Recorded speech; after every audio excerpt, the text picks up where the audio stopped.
What we're looking to do is once we've caught the ball, we're looking to land almost in the plank position. So we're landing in that position there at a bit of an angle if we can. All right. Are approaching the ball, you'll step to it with your leg, foot nearest the ball, and then you're looking to pick it up with two hands. And then as you pick it up with two hands there, you're looking to get your chest and then almost do a judo roll. So you'll pick it up and then you're ready to throw. So imagine there, I've turned after the ball, I'm going after it, nice and low, and then I can pick the ball up. And the important thing to this now is making sure that this part of the leg is parallel to the surface. So as when I push myself along the ground, I'm just going to slide. There we go. Okay, so with that height and you're dissipating that energy, you're looking to get that rolling all the time to make sure you're landing safely first and foremost, but then not forgetting the attention to detail where we're looking to get the ball in the correct part of the hand, whether it's one hand or two hand.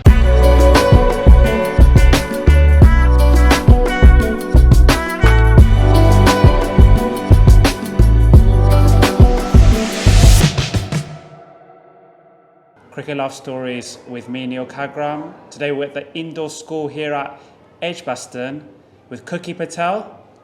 How's it going? Yeah, it's good, thanks. Good. So a little bit about me. I got into coaching, I suppose, because my love for cricket, loved it as a kid, and I just wanted for kids to have the opportunities that I had and more, really, just to make sure that they could get on the pathway and you know, live their dreams, really. So I just wanted to be able to put something back into the game, be able to offer something, and that's what I've done most of my life, really, since I was about 17, is been coaching. And I've now got to the point where, you know, in 2009 I did my level 4 with ECB, and then on the back of that I did my masters in diving with Gloucestershire University. And I've been really fortunate that I worked in the England pathway for 10 years, England women. Was with them when they won the 2 World Cups in 2009 in the Ashes. Was with Northampton the first time we got through to T20 finals day, and then they went to win on a couple of years later.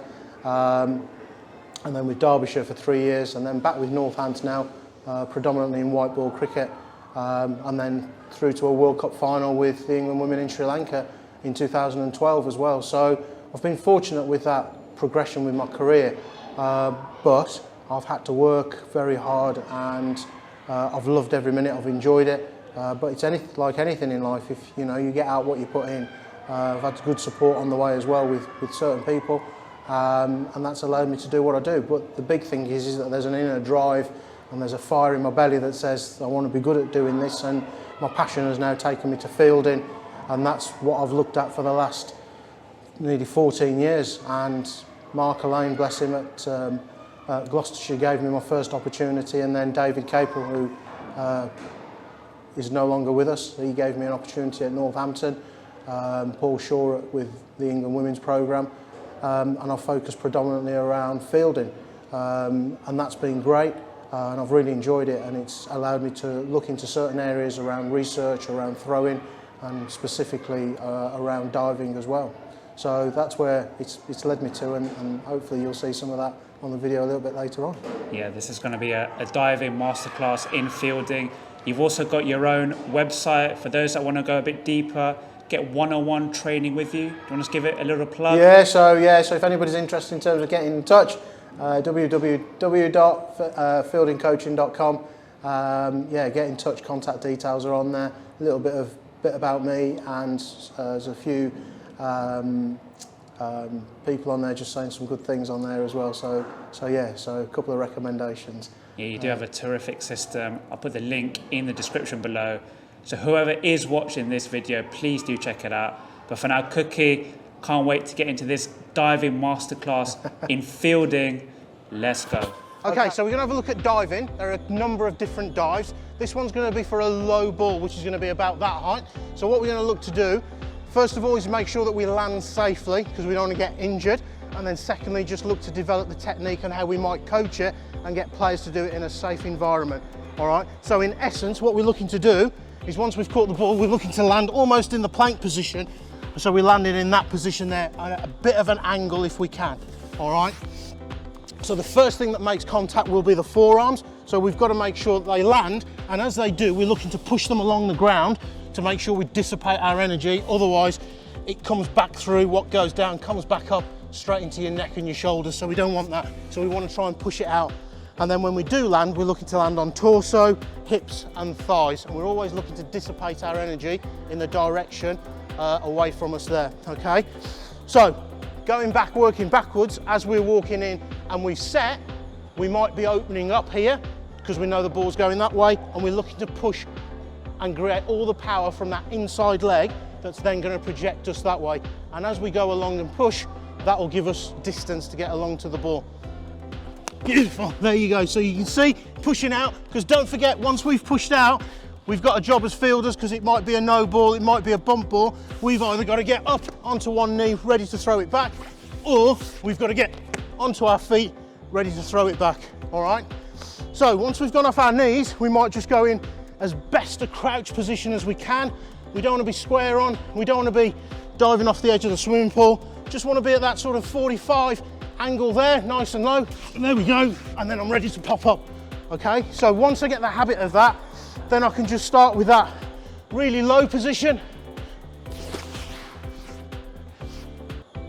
And then once I'm ready, I can just get my timing right, have a little bit of a walk in, set, and getting in that way, okay? Now, just to help me out, I've got championship winner from 2021, Warwickshire's Oliver Hannon Dolby. He's going to help out and just jump in here and have a go.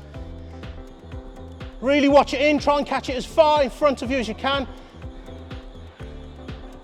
Beautiful. Onto your knees. So probably just want to go a little bit 45-ish if you can. That's it. So you probably need to go with that with the mat. And then just two hands and then push your elbows out, yeah? There you go, good lad. There you go, pushing those elbows out. So if he now needs to, he can pop up from there onto his knees or onto his feet. Just on that, if you want to just come in here, just lie down again like you've just taken a great diving catch. Simo, you say go, okay? You're right-handed, aren't you? Yep. So what we're going to do, when Simo says go, you've got to get onto your feet into a balanced position, ready to throw that way. I'm going to do that way. Let's see who the winner is, okay? Ready? Simo, you say go. I did say onto your feet. Never mind, never mind. But that was a good one on your knee. I'm loving it. So I tell you what, you can go feet or knees then. Say feet or knees. I'll go feet, I'm going to pick this. He wants to go feet. All right, wants to go feet. Done him again. Right, last one, last one. Here we go. Okay, so one of the ways of doing that, and you might just want to try this, is that when you've got the ball, just look to get yourself into a press-up position, and as you do, just bring your knees on the outsides of your elbow and stand up. So just try that again. So just slowly, slowly. So you got the ball, press-up position, knees on the outside. Hey, there you go. Yeah, but nice and quiet, nice and quiet. It's not go heavy, come on. There you go, not a race, not a race, off you go. There you go, there you go. Yeah, and then likewise, we can do the same. If we're there, we can either go onto our knees to throw, or we might want to go one knee, which is whatever works for that individual. The key with this is, yeah, just get ready as if you're just getting set. So centre of gravity, I'll be looking for, regardless of height, is making sure that centre of gravity is really low. So I'll be looking for a really good squat position there for you to be in that sort of position there.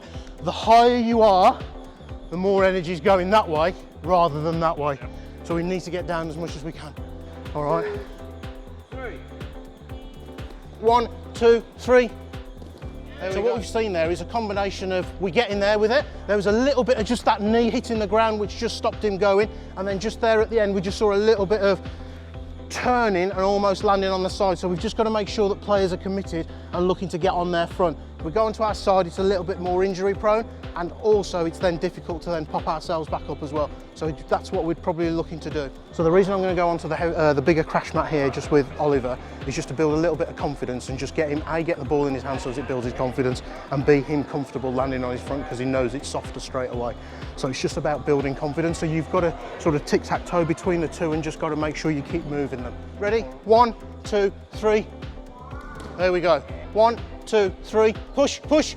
Okay, so what was the difference between that one and the one before? On this map. Yep, just. What did you stretch me further? Yeah, I did that for a reason. Do you reckon I was like lower rather than more? You were lower, and you push with that inside leg more to get you more distance, and on the first one, your knees made contact first with the ground, whereas with that one, it was your forearms. 1, 2, 3. There you go. Good lad. So, because the pace has just done you a little bit, you've probably ended up not quite 90, but you're still on the angle a little bit, but look where you've cut it off, okay? So the more and more repetitions of that now, so this is about time on task and building the skill with the right technique, which we've got now, and then we're going back to those, same thing, and then push, push, push, push, push. Ready? 1, 2, 3. Yeah, good lad. All right, ready? 1, 2, 3. Good lad. It's in there. Good man. So, not landing on your knees now, and you've started swooshing. Okay, so what we're getting now is a swoosh rather than a crash into the ground, okay? So much, much better. Keep getting lower. Ready? 1, 2, 3. Good lad. That's the one. That's the one. 2, 3. Yes. Good one to finish on. Okay. So, in essence, in terms of diving for that particular type of ball, those are the sorts of things that I'd be looking to do. Okay, so what we're going to do here is we're just going to have a look at a roll, okay, or some people call it a tumble. So imagine the ball's being hit straight to me. I can just pick it up and I'm ready to throw it back. If it's a little bit wider like we've just done, you've just seen the low dive, or if it's just a little bit wider of me, it's just a little bit out of my reach and I can't quite pick it up. So as you are approaching the ball, you'll step to it with your leg, foot nearest the ball, and then you're looking to pick it up with 2 hands, and then as you pick it up with 2 hands there, you're looking to get your chest and then almost do a judo roll. So you'll pick it up and then you're ready to throw. And then likewise, coming back left, same thing, ball's on the ground, or you can practice this way. Again, inside leg, pick the ball up, roll, pick yourself up, and you're ready to throw. So have a think about getting your foot near the ball. Yeah, getting nice and low. You've got to be really low. Hands are on the floor, literally. Yeah, in you come, yeah. Okay, so as you pick it up there, you're rolling, push up, get into a throwing position, same going left. There we go, pop yourself up. So quite dynamic with that. Yeah, the other things that we can talk about as well is a slide, which is the figure 4. So you might have heard that referred to, where people run after the ball, turn, run after the ball, and then they get into this figure 4 position here. So I'm right-handed, I've landed on my right side, left side, sorry. Pick the ball up with my right hand, I've got my spikes on outside, use them as a brake. I've got this foot, so I can either stand up, get on my knee, or I can pop myself up onto my feet, ready to throw, okay? So just watch again. So imagine there, I've turned after the ball, I'm going after it, nice and low, and then I can pick the ball up. And the important thing to this now is making sure that this part of the leg is parallel to the surface. So as when I push myself along the ground, I'm just going to slide. As soon as I increase that angle there, all my weight is now going into the ground. And depending on the surface you're playing, if it grips, that's where you're going to get injury and it's not an effective slide. So we've got to make sure we're in that position there, where we're trying to land on here as much as we can. The further we get back, the better, I would suggest, all right? So I think in football terms, they call it a sliding tackle, yeah? So you're just trying to get down into that position as much as you can. So the way to build that up is I'm right-handed, so I'd go left hand, right foot there, and I'm gonna look to get my left leg underneath me, all right? Don't really need the ball for this, okay? So we just leave that there for now. All that I'm looking to do is to get that there, and then push, ball will roll into my hand, ready to pop up. Yeah. So what we're going to do here is that we've looked at the low dive, we've looked at the tumble, what happens when the ball's sort of really high. It might be that now, as we take the ball, we can't land as we were earlier. We've got to get a roll in and look to land and dissipate our energy again. So without the ball, it would look something like this, okay? It would look like this, okay? So we've walked in, we've seen the ball, take the catch, and then it might be that I'm rolling out that way to get rid of the ball. Okay. Yes, there we go, good. There we go. Okay, so with that height and you're dissipating that energy, you're looking to get that rolling all the time. to make sure you're landing safely first and foremost, but then not forgetting the attention to detail that where we're looking to get the ball in the correct part of the hand, whether it's one hand or two hand, making sure that we're trapping the ball.